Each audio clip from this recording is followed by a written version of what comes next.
Musée de Pontarlier, le podcast.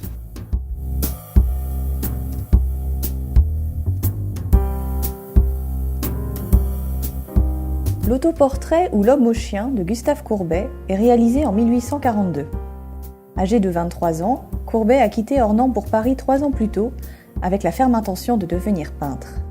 Il est inscrit dans l'atelier de Charles de Steuben, mais en vérité il se forme seul devant les maîtres exposés au Louvre, regardant aussi bien vers l'Italie que vers l'Espagne ou la Hollande.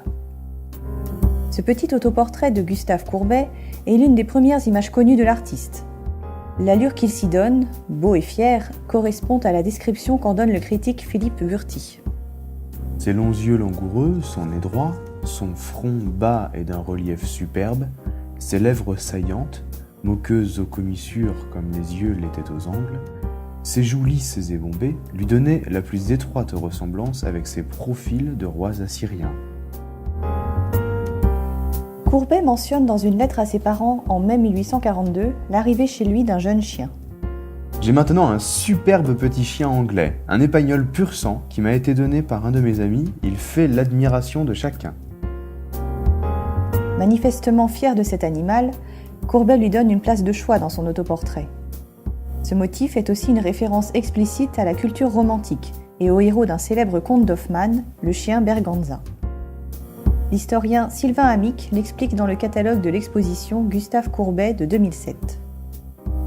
Il est clair que la présence insistante d'un chien noir aux côtés de Courbet en 1842, si elle n'est pas une illustration littérale de ce conte fantastique, évoque à minima une image romantique parfaitement identifiable pour les spectateurs de ce temps. Cet autoportrait, précoce et délicat, est d'une sobriété assez exceptionnelle dans l'œuvre de Courbet. Le costume et l'attitude sont neutres, le décor est dépouillé, rien ne laisse présager la profession d'artiste peintre. La composition met en avant la main droite de l'artiste. Posée sur la table au premier plan, éclairée par le blanc de la chemise, elle a la même importance que le visage auquel elle fait écho. En outre, la subtilité du coloris rose-orangé est renforcée par le bleu de Prusse complémentaire employé pour peindre le revers de la manche.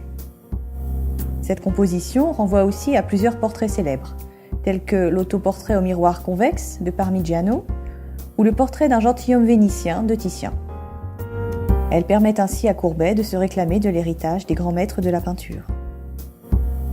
La délicatesse de la peinture dont la pâte est encore mince, les références au mouvement romantique, le choix d'une attitude sobre et d'un regard fixe sont autant d'indices de la précocité de cet autoportrait dans l'œuvre de Courbet.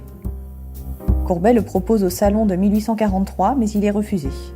Il le montre dans ses expositions personnelles de 1855 et 1867. Il s'agit d'une première réussite dans le genre de l'autoportrait et le début d'une série abondante et remarquable basée sur une introspection profonde. L'autoportrait de Courbet est acheté en 1938 par la ville de Pontarlier sous l'impulsion de Robert Fernier auprès de la galerie parisienne de Georges Guérac.